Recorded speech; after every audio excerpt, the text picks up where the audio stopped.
ഇന്നലെ സ്ഫോടനമുണ്ടായതിന് തൊട്ടു പിന്നാലെ തന്നെ സംസ്ഥാനത്ത് ആള് കൂടുന്ന ഇടങ്ങളിലെല്ലാം പരിശോധനയുണ്ടായിരുന്നു.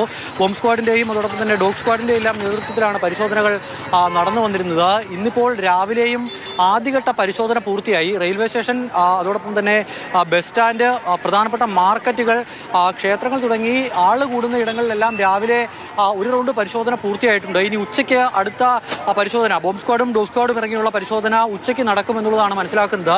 ഇപ്പോൾ നമ്മളുള്ളത് പത്മനാഭസ്വാമി ക്ഷേത്രത്തിലാണ്. അവിടെ ഇപ്പോൾ കേരള പോലീസിൻ്റെയും അതോടൊപ്പം തന്നെ ഈ ക്ഷേത്രത്തിൻ്റെ സുരക്ഷയ്ക്കായി പ്രത്യേകം നിയോഗിച്ചിരിക്കുന്ന സുരക്ഷാ സംവിധാനത്തിൻ്റെയും നേതൃത്വത്തിലാണ് പരിശോധന പുരോഗമിക്കുന്നത്. നമുക്കിപ്പോൾ കേരള പോലീസിൻ്റെ തന്നെ ഒരു ആൻറ്റി ടെററിസ്റ്റ് സ്ക്വാഡ് ക്ഷേത്രത്തിൽ നിയോഗിച്ചിട്ടുണ്ട്. IRB അവഞ്ചേഴ്സ് 80 ആണ് സംഘം. അവരുടെ ഉദ്യോഗസ്ഥരും പരിശോധന നടത്തുന്നു. ഇവിടേക്ക് കടന്നു വരുന്ന ആളുകളുടെ ബാഗുകളടക്കം പരിശോധിച്ചാണ് അകത്തേക്ക് കടത്തിവിടുന്നത്. റെയിൽവേ സ്റ്റേഷനിലടക്കം മറ്റ് സംസ്ഥാനങ്ങളിൽ നിന്നും വരുന്ന ആളുകളെ അടക്കം വിശദമായി പരിശോധിച്ച് എന്തെങ്കിലും തരത്തിലുള്ള സംശയമുണ്ടെങ്കിൽ അവരോട് കാര്യങ്ങളെല്ലാം ചോദിച്ചറിഞ്ഞ ശേഷമാണ് റെയിൽവേ സ്റ്റേഷനിലകത്തേക്കും കടത്തിവിടുന്നത്. അത്തരത്തിലാണ് ഇപ്പോൾ പരിശോധനകൾ പുരോഗമിക്കുന്നത്. ഉച്ചയാകുമ്പോൾ വീണ്ടും ഈ ബോംബ് സ്ക്വാഡിൻ്റെ അടക്കമുള്ള പരിശോധനകൾ ഉണ്ടാകുമെന്നുള്ളതാണ് നമുക്ക് മനസ്സിലാക്കാൻ കഴിയുന്നത്. സാധാരണ നിലയിൽ കേരള പോലീസിൻ്റെ ഉദ്യോഗസ്ഥരെ പത്മനാഭസ്വാമി ക്ഷേത്രത്തിലും അതോടൊപ്പം തന്നെ റെയിൽവേ സ്റ്റേഷനിലും എല്ലാം നിയോഗിക്കാറുണ്ട് എങ്കിൽ കൂടി അതിലും അധികം, സാധാരണ ഉള്ളതിലും അധികം ഉദ്യോഗസ്ഥരെ നിയമിച്ചുകൊണ്ട് വിശദമായി തന്നെയുള്ള പരിശോധന നടക്കുന്നു. ഈ പ്രധാനപ്പെട്ട ആള് കൂടുന്ന സ്ഥലങ്ങളിൽ, തിരക്കുള്ള സ്ഥലങ്ങളിലെല്ലാം കേരള പോലീസിന്റെ വിവിധ സ്റ്റേഷനുകളിൽ നിന്നുള്ള പോലീസ് ഉദ്യോഗസ്ഥരുടെ പെട്രോളിങ്ങും